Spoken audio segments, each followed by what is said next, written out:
Hi, welcome to the Accidental Homeschooler with Sam Sorbo. As you can see, I have new digs. I moved, and so that's why we had to take a week off. But welcome back, and thank you for joining me. So as you probably saw from the topic today, we're going to talk about sex. And the reason for that is because I just watched an interview about pornography, and it really sort of landed on me kind of hard how exposed our children are.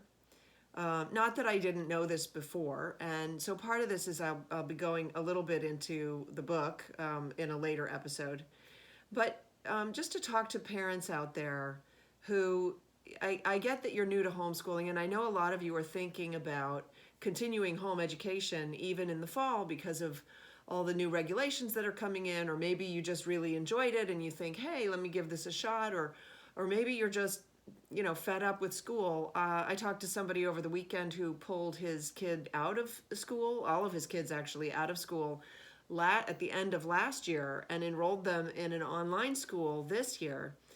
And so I just thought, with all of that happening, maybe it was time to have this conversation. And this is,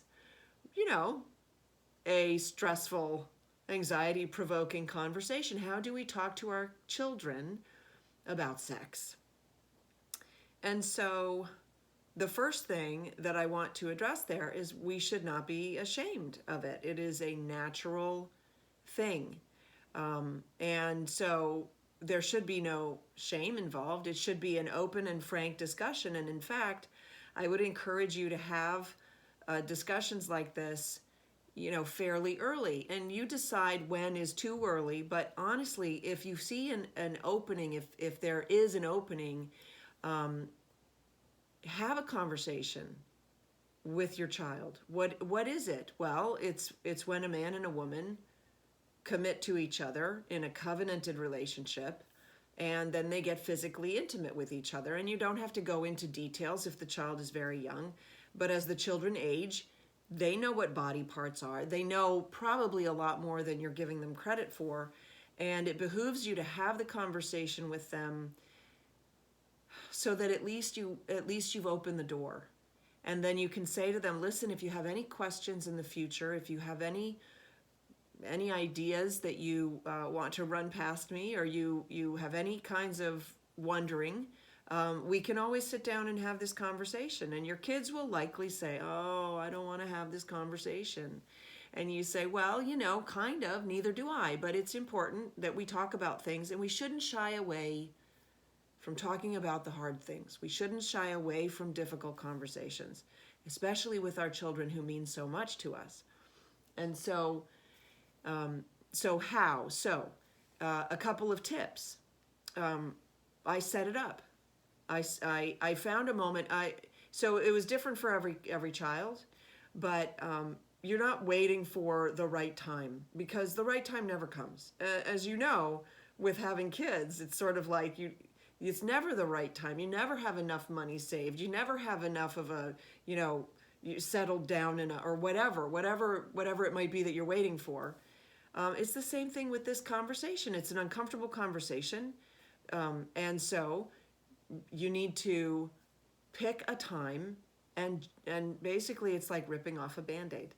I would go into my child's room at night.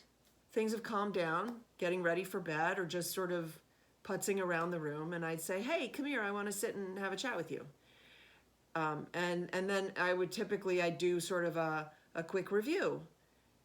So if we haven't had the conversation before, I ask, have we ever had a conversation about sex? And at that point, the eye rolling starts, or no, Mom, I don't want to have this conversation. And then you say, well, I think it's important that we talk about it. So because there are going to be questions, I want you to feel comfortable coming to me with any questions, so we can have this discussion right now. And then you pick a spot. You don't walk around the room. You don't show, oh, I'm so nervous to do this. You simply sit and talk about it like a medical practitioner. Like, picture yourself as a doctor. Like, okay, I'm going to have a conversation with my patient about body parts.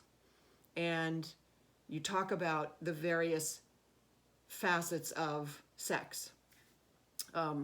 And as you can see, I'm not terribly comfortable going on YouTube and having this conversation, but it can be done.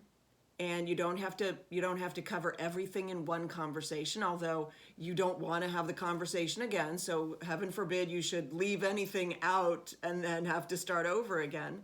But it's okay if you do, because you really should have this conversation more than once. And then if you can have the chat about sex, what is sex? What does it look like? When should it happen? When shouldn't it happen? What's appropriate? What's not appropriate? Then as your children mature and grow, when it comes to dating, when it comes to all of the rest, and I'm going to cover this in a further video as well, those conversations can come about and you can have this interaction with your children. And here's the thing, folks, it's so important to have interaction with your children on this level, on a personal, important level.